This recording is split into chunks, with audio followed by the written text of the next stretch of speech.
Hello everyone. Last के lecture में हमने स्पेसिफिक रिलीफ एक्ट का सेक्शन 6 तक कवर कर लिया था। आज हम देखेंगे section 7, that is talks about recovery of specific mobile property. तो जो सेक्शन 7 एंड 8 है ये सारे का, वो डील्स करता है recovery of specific movable property को recovery of possession of movable property से डील करते हैं सेक्शन 7 एंड 8। तो देखते हैं recovery of specific movable property.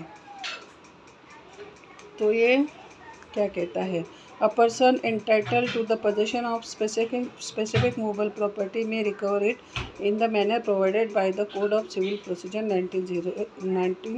1908। तो यहाँ पे उन्होंने क्लियरली बताया गया है कि जिसको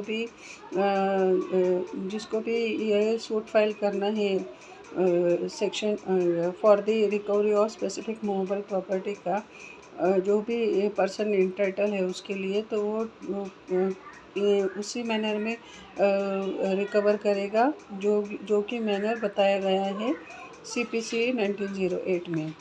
तो अ पर्सन एंटाइटल मतलब कौन पर्सन हो सकता है, वो क्या वो उस मूवेबल प्रॉपर्टी का ओनर हो सकता है। तो ये यहाँ पे बिल्कुल ही बताया नहीं है कि वो ओनर है करके उस प्रॉपर्टी का, तो वो कोई भी पर्सन हो सकता है। अ पर्सन मतलब who is not, ownership is not required under this section. तो वैसा पर्सन है वो सूट फाइल कर सकता है for the possession of specific movable property. तो क्यों ये फाइल करेगा भाई ये केस, जो पर्सन किसी मूवेबल प्रॉपर्टी का ओनर ही नहीं है, वो पर्सन क्यों फाइल करेगा सूट?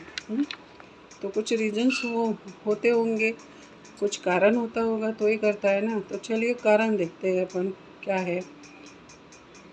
तो section 7 talks about movable property position, जो कि एग्जिस्टेंस में है, उसे मूवेबल प्रॉपर्टी की पोजीशन की बात करता है। तो अ पर्सन जो कि क्लेम करता है टाइटल ओवर द प्रॉपर्टी, बोलता है कि मैं अभी ओनर हूँ, इस प्रॉपर्टी का ओनर बन गया हूँ। वो एक्चुअल ओनर नहीं है लेकिन वो क्लेम करता है वैसे।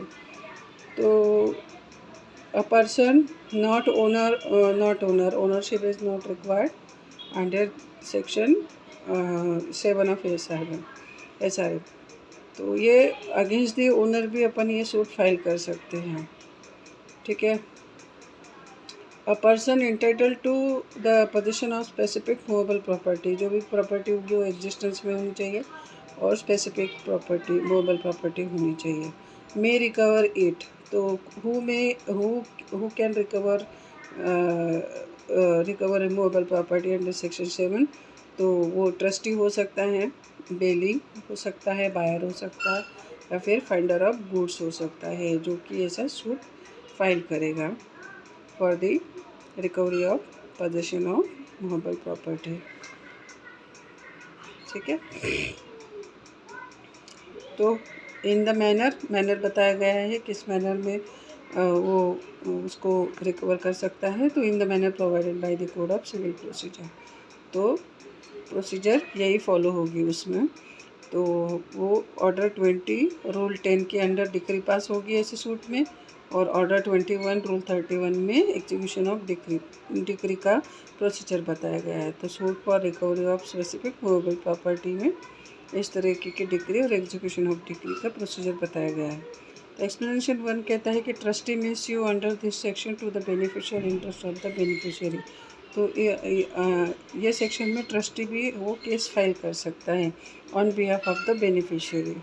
एक्सप्लेनेशन 2 कहता है कि if a person has a special or temporary right to the present possession of movable property of another person is sufficient to support a suit under this section. तो ये सेक्शन के under में case file करने की requirement ये है कि वो ट्रस्टी हो सकता है, और ऐसा पर्सन हो सकता है जिसका स्पेशल राइट हो सकता है या टेम्पररी राइट हो सकता है to the movable property of another, मतलब इसका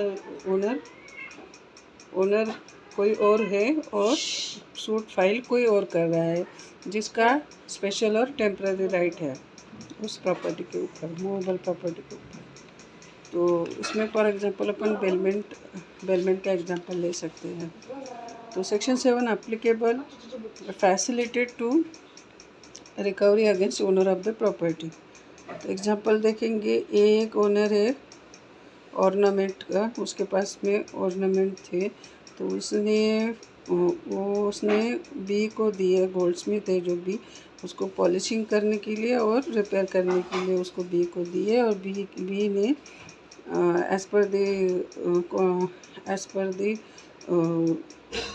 ऑर्डर ऑफ ए उसने अपना जो काम था वो किया, रिपेयरिंग किया, पॉलिश किया ऑर्नामेंट्स को, और उसके बाद में उसके जो चार्जेस हुए थे वो 5000 हुए थे, जो कि सर्विस गोल्डस्मिथ ने दी थी। तो उसने वो ए को बताया कि इस तरह के चार्जेस हुए हैं, आप अपने ऑर्नामेंट्स लेके जाइए, मेरे चार्जेस मुझे दे दीजिए। लेकिन ए ने क्या किया, उसके शॉप में गया और अपने ऑर्नामेंट्स वहाँ से चुरा लिए, बी को कोई भी चार्जेस पेड नहीं किया। तो इस सिचुएशन में क्या कर सकता है बी के पास में क्या राइट है, तो B has right to take charges of his service and return ornaments to A. तो ये एक सिंपल सा फंडा था कि बी क्या करेगा, अपने चार्जेस लेगा और उसके ऑर्नामेंट ए को दे देगा। लेकिन ए ने क्या किया, थेफ्ट कमिट किया बी के शॉप में और ऑर्नामेंट ले गया। तो in this case B is entitled to file suit for recovery of possession of movable property. एक तो सूट फाइल कर सकता है अंडर सेक्शन 7। तो ये क्लेम के उसको रेमेडी क्या मांगेगा कि इस कोर्ट को उसका क्या क्लेम रहेगा, कि वो बोलेगा कि या फिर मुझे पोजीशन की रिकवरी दिया जाए और मूवेबल प्रॉपर्टी की पोजीशन दिया जाए, या फिर मेरे जो चार्जेस है, जो उसको सर्विस मैंने दी है उसके चार्जेस मुझे दिए जाए, ऐसे वो प्रे कर सकता है कोर्ट में। तो here A is wrongfully dispossessed from property to B. तो एक बी ने जो रिटर्न की राइट ऑफ लीन था बी के पास में, क्योंकि उसके चार्जेस नहीं दिए थे, तो उसको राइट ऑफ लीन था, वो उसकी प्रॉपर्टी को अपने पास रख सकता है, उसको राइट है।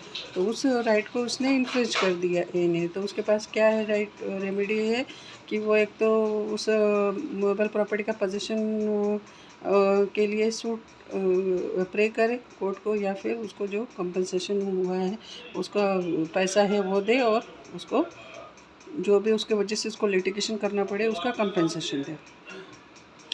तो ये उसका रिलीफ। तो सेक्शन 7 में ये है कि जब हम कोर्ट में सूट फाइल करते हैं तो फॉर्म नंबर 32 भरना पड़ता है, सीपीसी में दिया हुआ है, उसमें आपको मूवेबल प्रॉपर्टी की वैल्यू फिलअप करनी पड़ती है, ठीक है।